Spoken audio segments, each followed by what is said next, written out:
चलिए रुक करेंगे 2 मिनट में 10 बड़ी खबरों का। टनकपुर में सीएम धामी ने अधिकारियों संग की है बैठक। पेयजल सिंचाई बिजली आपूर्ति सहित कई मुद्दों पर हुई है चर्चा। सीएम ने अधिकारियों को दिए निर्देश। एग्जिट पोल के आंकड़ों से बीजेपी उत्साहित। मुख्यमंत्री पुष्कर सिंह धामी ने दिया है बयान का। एग्जिट पोल में जो आंकड़े आ रहे हैं डीओ से ज्यादा सीटें जीतेगा। एग्जिट पोल पर पूर्व सीएम हरीश रावत का दावा। बोले देश में बीजेपी की कोई हवा नहीं, ऐसे में एग्जिट पोल पर विश्वास करना थोड़ा मुश्किल। 4 जून को आएंगे लोकसभा चुनाव के परिणाम। चुनाव आयोग ने कसी है कमर। कहा मतगणना के लिए 5 लोकसभा सीटों पर हमने कुल 884 मतगणना टेबल की व्यवस्था। देहरादून में निकायों में बढ़ा है प्रशासकों का कार्यकाल। कांग्रेस में भारी आक्रोश।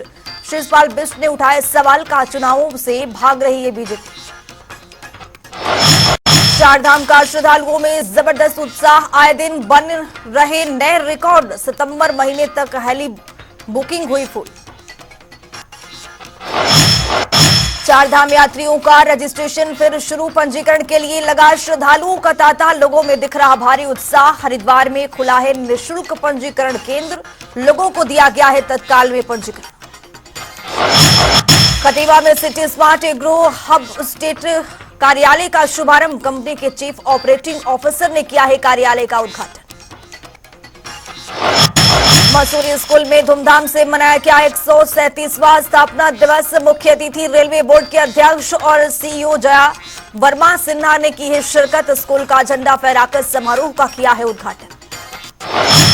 मसूरी में रेस्टोरेंट में लगी आग। घटना की सूचना पर मौके पर पहुंची फायर ब्रिगेड। आग पर काबू पाने की कोशिश में जुटी है फायर सर्विस।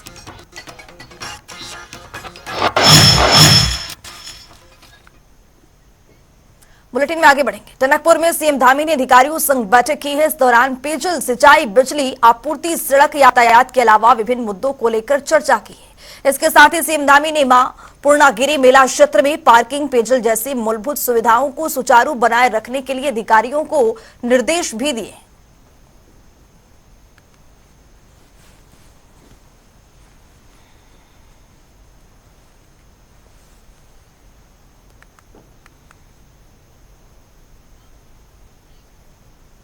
देश में 7वें चरण में लोकसभा चुनाव मतदान की प्रक्रिया 1 तारीख को संपन्न हो चुकी है। इसके साथ ही अब राजनीतिक पार्टियां अपनी अपनी जीत के दावे कर रही हैं।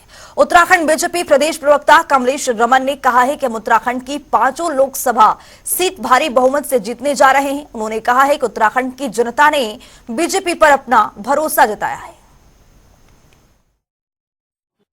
देखिए, हम लोग अति उत्साहित नहीं है, बिल्कुल हमें पूर्ण भरोसा है और विश्वास है प्रदेश की जनता का, उत्तराखंड की जनता का, क्योंकि धामी जी ने बहुत सारी ऐसी योजनाएं प्रदेश की जनता को दी है। बहुत सारे ऐसे जो काम है, विकास है, वो जनता को देने का काम किया। तो जनता ने उन पर मोहर लगाने का काम किया। यहाँ की जो 5 लोकसभा सीट है उत्तराखंड की, प्रदेश की जनता ने उन पर विश्वास जताया, उनके विकास पे विश्वास जताया, उनके तमाम उस कार्यों पर विश्वास जताया, प्रधानमंत्री जी की नीतियों पर विश्वास जताया और इस प्रदेश को सुदृढ़ रूप से चलाने के लिए धामी जी के ऊपर जो विश्वास जताया, इस प्रदेश की जनता का धन्यवाद करते हुए धामी जी के नेतृत्व में और माननीय महेंद्र भट्ट जी जो हमारे प्रदेश अध्यक्ष हैं, उनके नेतृत्व में बहुत ही सफलतापूर्वक यहाँ का चुनाव हुआ। और 4 तारीख को जब मतगणना होगी तो यहाँ की जो 5 लोकसभा सीटें माननीय प्रधानमंत्री नरेंद्र मोदी जी की झोली में जाने लग रही है। और प्रदेश की जनता का भी हम धन्यवाद करेंगे जिन्होंने विकास के कार्यों पर मोहर लगाई।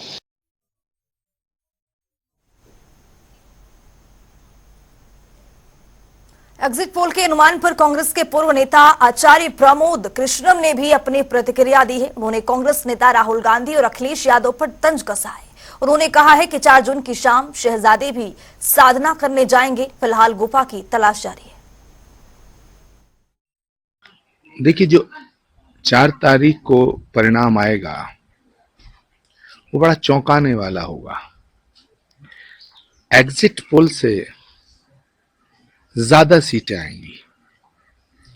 देश की जनता फिर एक बार नरेंद्र मोदी जी को इस देश के प्रधानमंत्री के पद पर आसीन करेगी। विपक्ष की जो हरकतें हैं वो राष्ट्र विरोधी हो गई हैं। पूरा विपक्ष विदेशी ताकतों के हाथ में खेल रहा है। और मुझे लगता है कि 4 तारीख के बाद विपक्ष के ये जितने नौसिखिए परिवारवादी पार्टी के शहजादे हैं। ये गुफाएं ढूंढते फिरेंगे, विदेशों में जाएंगे, एकांतवास में जाएंगे, क्योंकि देश की जनता इन्हें नकार चुकी है। लोकसभा चुनाव को लेकर एग्जिट पोल जारी हो चुका है, जिसमें साफ तौर पर देश में फिर एक बार बीजेपी सरकार बनती दिख रही है। वहीं इस बार बीजेपी कार्यकर्ताओं में खुशी का माहौल है। सभी का दावा है कि देश में फिर एक बार बीजेपी की सरकार आने के साथ ही पीएम मोदी प्रधानमंत्री बनने वाले हैं। सुप्रीम कोर्ट में प्रैक्टिस करती है, बहुत अच्छा बोलती है, कुल दिखा चुका है। और हम सब लोग अपने मंडल में जहाँ भी रहते हैं, तो मोदी जी की एक एक बात में सच्चाई होती है, एक एक बात वो बहुत ही तर्कपूर्ण और बिल्कुल सत्यता के आधार पर कहते हैं। 400 पार का नारा भी उन्होंने कोई ऐसे नहीं दिया था कि हवा में कोई नारा दिया था। उनको पता था कि भारतीय जनता पार्टी के कार्यकर्ता कितनी मेहनत करते हैं, कितनी प्लानिंग है, कितना मैनेजमेंट है। उसके आधार पर उन्होंने कहा था कि 400 पार जाएंगे और 400 पार वास्तव में जाएंगे। मैं अभी पंजाब के चुनाव में रह करके आया हूँ, जहाँ पंजाब में लोग पूरे देश में मानते हैं कि पंजाब में बड़ा भाजपा के खिलाफ माहौल है। वहां की जनता का रुख देख करके आया हूं, वहां भी हम आधे से ज्यादा सीटें जीतने जा रहे हैं पंजाब में। तो आप सोच सकते हैं कि पूरे देश में क्या हाल होगा, पूरे देश में भाजपा कितनी सीटें जीतने। बिल्कुल बिल्कुल, मैं कह रहा हूं सबसे कम के बावजूद भी एग्जिट पोल में 4 से 5 सीटें आ रही हैं। माननीय मोदी जी के मुख से निकला हुआ 400 पार और ऊपर से 4 जून, तो 4 भी जुड़ेगी उसमें। 400 प्लस 4, 404 तक पहुंचने की हम सब जो बीजेपी के कार्यकर्ता सबको उम्मीद है कि मोदी जी ने जो कहा वो बिल्कुल अटल रहेगा और उनकी वाणी जो है वो सत्य की तरफ बढ़ती है और जो कहते हैं वो होता भी है। तो हमें पूरा भरोसा है भारतीय जनता पार्टी के सभी कार्यकर्ता का, मोदी जी ने जो कहा वो निश्चय पूरा होगा। मुझे तो उम्मीद है अगर कोई दुनिया में अगर आज पहली बार ऐसा कुछ होगा तो अगर कोई नुकसान है तो केवल कांग्रेस को ही है। बाकी तो कहीं ना कहीं वो तो पहले थी नहीं पार्टी, पर कांग्रेस तो बिल्कुल ही इस बार जो है भारतीय की जनता ने बिल्कुल कांग्रेस को, जो राहुल गांधी का जो नकारात्मक ऐसे शख्सियत को जो तंज कसना था, वो भारत की जनता ने राहुल गांधी को जवाब देकर कांग्रेस को बता दिया है कि कांग्रेस आज कहीं नहीं टिकने वाली है। निश्चित रूप से जो भी इस बार का नारा था हमारा आम कार्यकर्ता का कि अब की बार 400 पार, और पूरे देश की जनता ने ये मन बना रखा था और उसी के अनुरूप जो एग्जिट पोल के नतीजे आए हैं और जो असली नतीजों में परसों को क्रियान्वित होंगे, आप देखेंगे कि 400 के पार भारतीय जनता पार्टी करने जा रही है। और तीसरी बार माननीय प्रधानमंत्री नरेंद्र मोदी जी प्रधानमंत्री के रूप में शपथ लेंगे और ये एक बहुत ही अविस्मरणीय क्षण होगा, क्योंकि हमारे जो प्रधानमंत्री हैं मोदी जी तीसरी बार लगातार शपथ लेंगे और जो विकास कार्य हैं, जो और उनका विजन है देश को आगे ले जाने का, वो निश्चित रूप से पूरा होगा। और इसी के साथ हमारी जो उत्तराखंड है, माननीय धामी जी और हमारे यहाँ प्रदेश संगठन की जो मेहनत है, 5 सीटें लोकसभा की हम भारी मतों से विजयी हो रहे हैं। और उसी में जो हमारी अपनी लोकसभा क्षेत्र है हरिद्वार, माननीय त्रिवेंद्र सिंह रावत जी भारी मतों से उसमें विजयी होने जा रहे हैं। ऐसी सभी को उम्मीद है। और परसों जो वक्त यहाँ पर छोटा सा ब्रेक का है, फौरन होंगे यहाँ से। देखते रहिए जनता टीवी।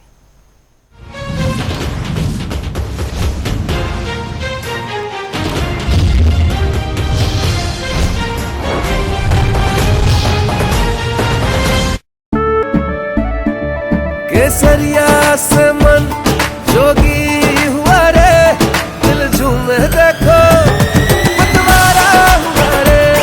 केसरिया से मन जोगी हुआ। हर पल मनाओ केसरी त्योहार। विमल बोलो सुबह केसरी।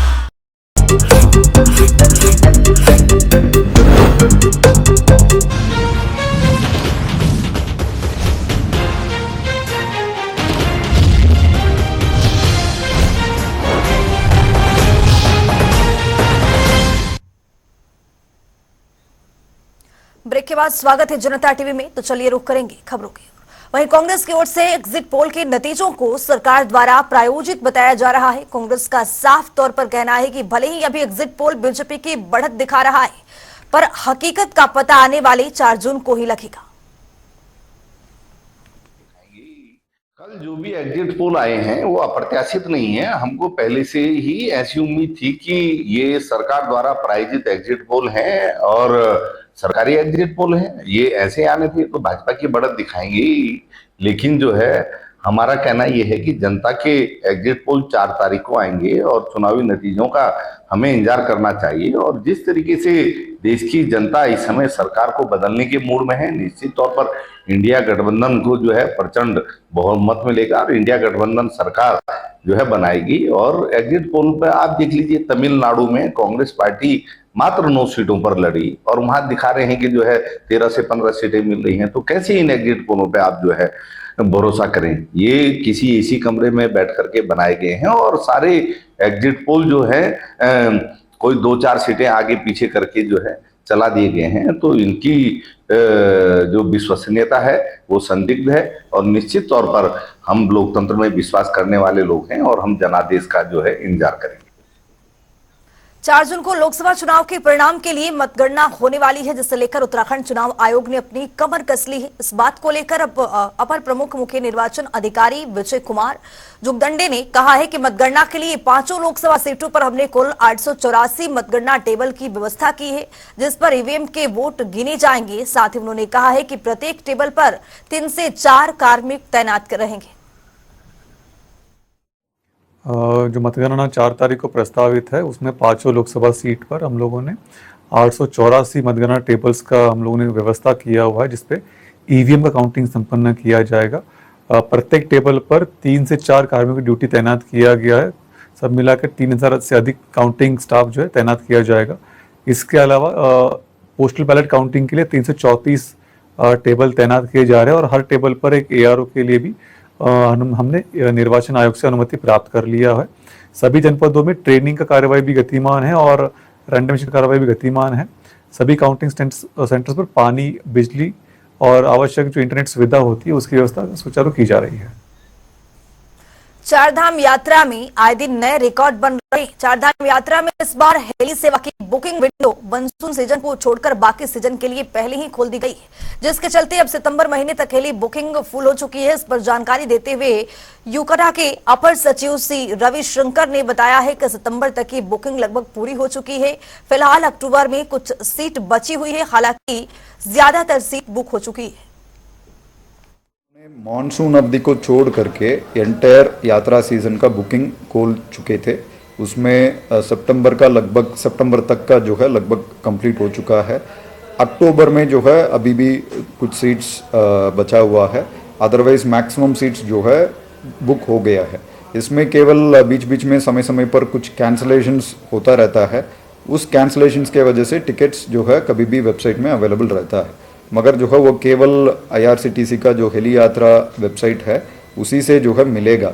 बाकी जो ऑपरेटर्स जो संबंधित हेलीपैड्स में वहाँ गुप्तकाशी, फाटा और सिरसी में रहते हैं, वहाँ पे भी जो लास्ट मिनट कैंसलेशंस के बाद अगर कोई टिकट्स उपलब्ध होता है वो वहाँ पे काउंटर में जो है एक निर्धारित प्रक्रिया के तहत जो है टिकट मिलेगा। वो भी ऑनलाइन में ही जो है बुक होकर के जनरेट होता है।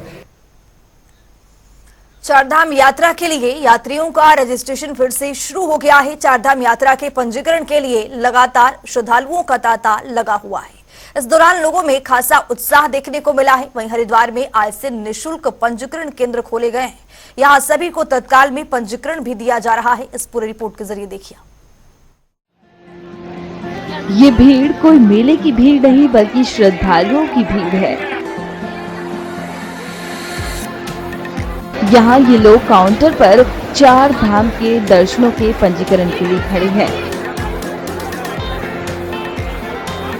जबरदस्त उत्साह दिख रहा है लोगों में। हरिद्वार में ये निःशुल्क पंजीकरण केंद्र आज ही खुला है।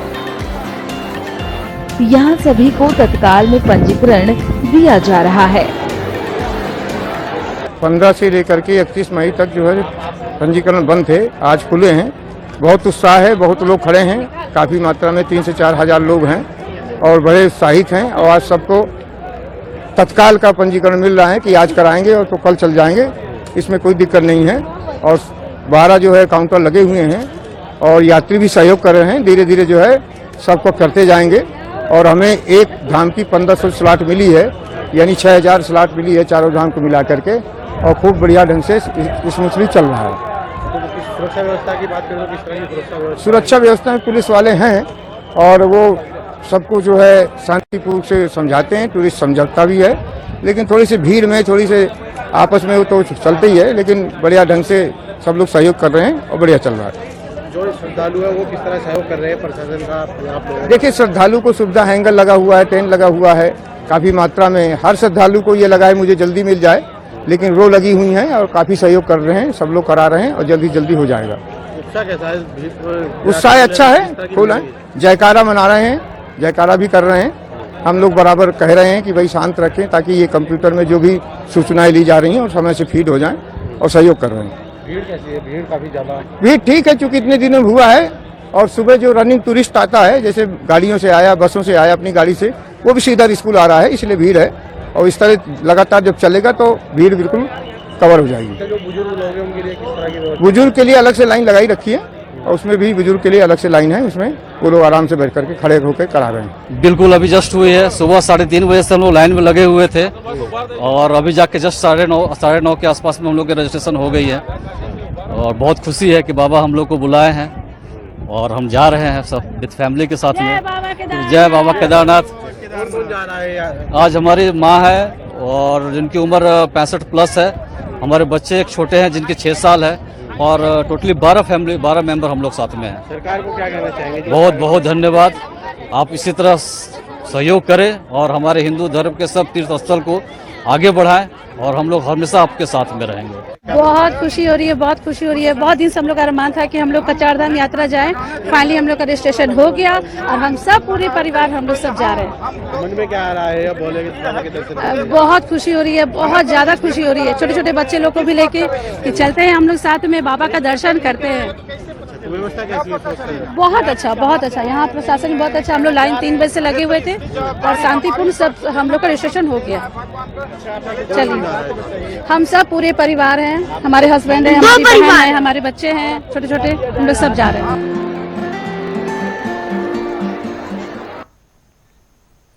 सिंगल यूज प्लास्टिक के खिलाफ नगर निगम एक्शन मोड पर काम कर रहा है, जिसके चलते राजधानी देहरादून के निरंजनपुर मंडी में मुख्य नगर स्वास्थ्य अधिकारी डॉक्टर अविनाश खन्ना ने अपनी टीम के साथ मिलकर करीब 9.5 क्विंटल सिंगल यूज प्लास्टिक जब्त किया है। इस बात पर डॉक्टर अविनाश खन्ना ने कहा है कि सिंगल यूज प्लास्टिक में स्ट्रॉ, प्लास्टिक बैग और प्लेट्स जब्त कर विक्रेताओं से 1-1 लाख रुपए जुर्माना वसूला गया है। साथ ही उन्होंने कहा है कि स्थानीय लोगों का प्लास्टिक बैग में सामान खरीदने को लेकर 100 रुपए जुर्माना किया गया है।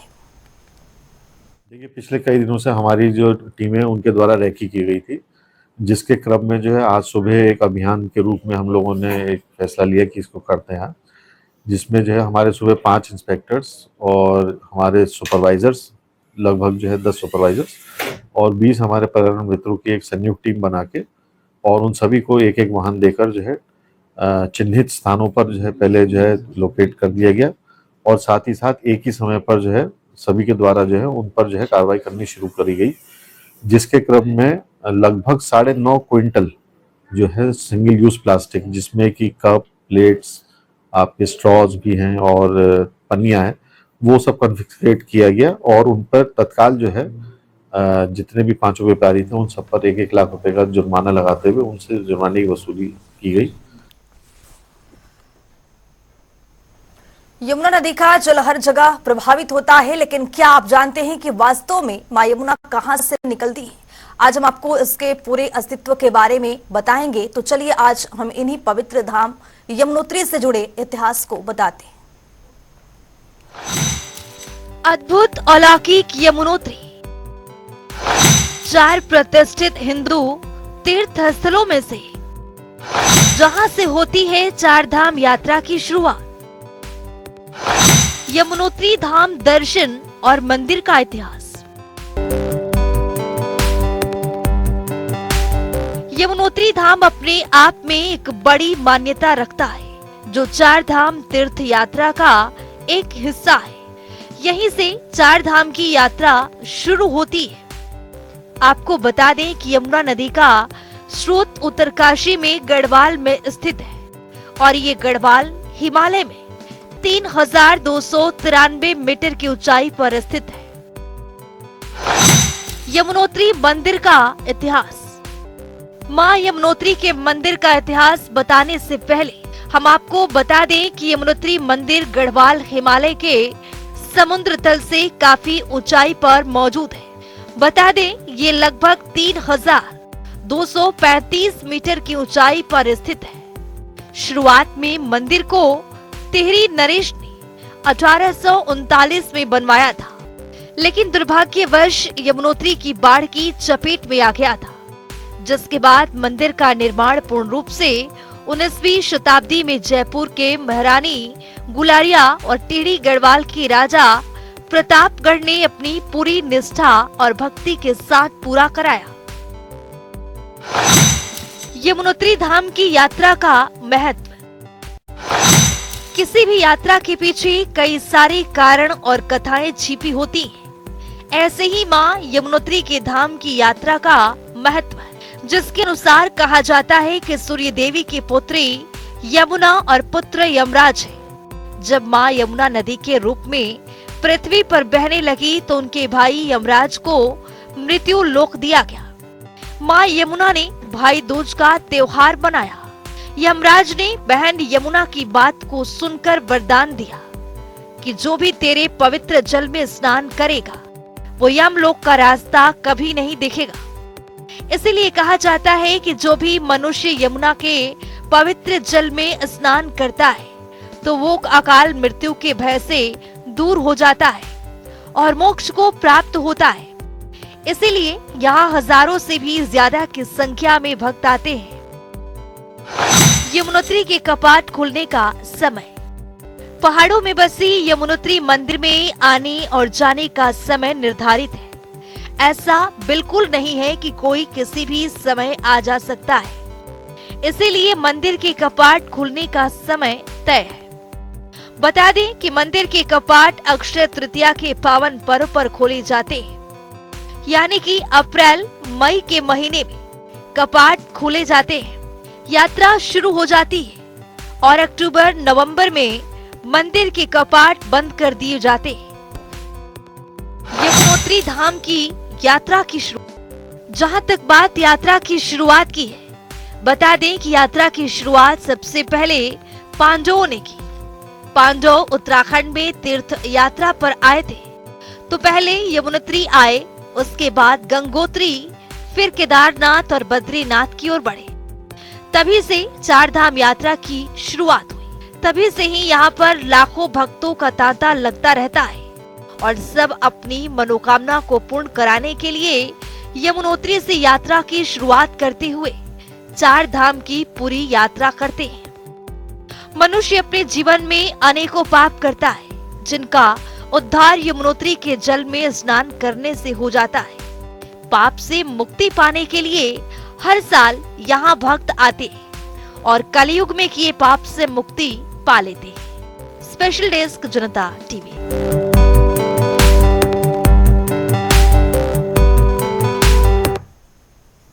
तो इस बुलेटिन में अभी के लिए इतना ही। देश और दुनिया के तमाम खबरों के लिए बने रहिए जनता टीवी के साथ।